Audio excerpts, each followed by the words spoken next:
రాష్ట్ర అభివృద్ధిలో జర్నలిస్టులదే కీలక పాత్ర అని Andhra Pradesh press academy chairman Kommineni Srinivasa Rao అన్నారు.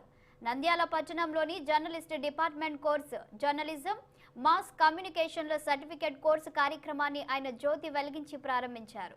ఈ కార్యక్రమంలో రామకృష్ణ పీజీ కళాశాల చైర్మన్ రామకృష్ణారెడ్డి, గురు రాఘవేంద్ర విద్యా సంస్థల chairman Dastagiri Reddy, press academy secretary Bala Gangadhara Tilak, Ramakrishna degree college ప్రతినిధి ప్రగతి, సీనియర్ జర్నలిస్టులు జనార్దన్ రెడ్డి, భాస్కర్ రెడ్డి తదితరులు పాల్గొన్నారు.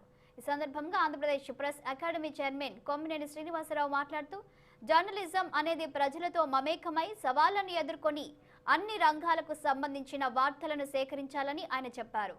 పరిశోధనాత్మక జర్నలిజం బాధ్యతగా ఉండాలని, లేని పక్షంలో సమాజానికి అనర్థం తెస్తుందన్నారు. 5 మౌలిక సూత్రాలను ప్రముఖ పాత్రికేయులు ప్రతిపాదించారని ఆయన చెప్పారు. అవకాశం ఉంటుంది కాబట్టి జర్నలిజం కోర్సు చదివేటువంటి పిల్లలు కానీ యూత్ కానీ ఏమాత్రం నిరాశ చెందక్కర్లేదు. ధైర్యంగా ముందుకు వెళ్ళాలి, ధైర్యంగా చదువుకోవాలి, మంచి నాలెడ్జ్ గెయిన్ చేసుకుని మంచి చరిత్ర మీద అవగాహన పెంచుకుని బాగా అభివృద్ధి చెందితే జర్నలిస్టులకి ఇది అంతర్జాతీయంగా కూడా నేను చెప్పాను కదా, అంతర్జాతీయంగా కూడా రాణించిన తెలుగు జర్నలిస్టులు చాలామంది ఉన్నారు.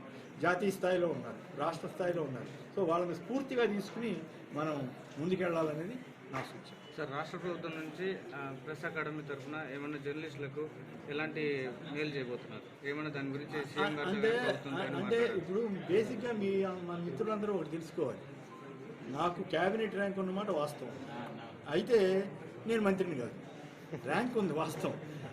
తర్వాత ఇవేవి నా పరిధిలో లేవు, మీరు అడుగుతున్నటువంటివన్నీ కూడా.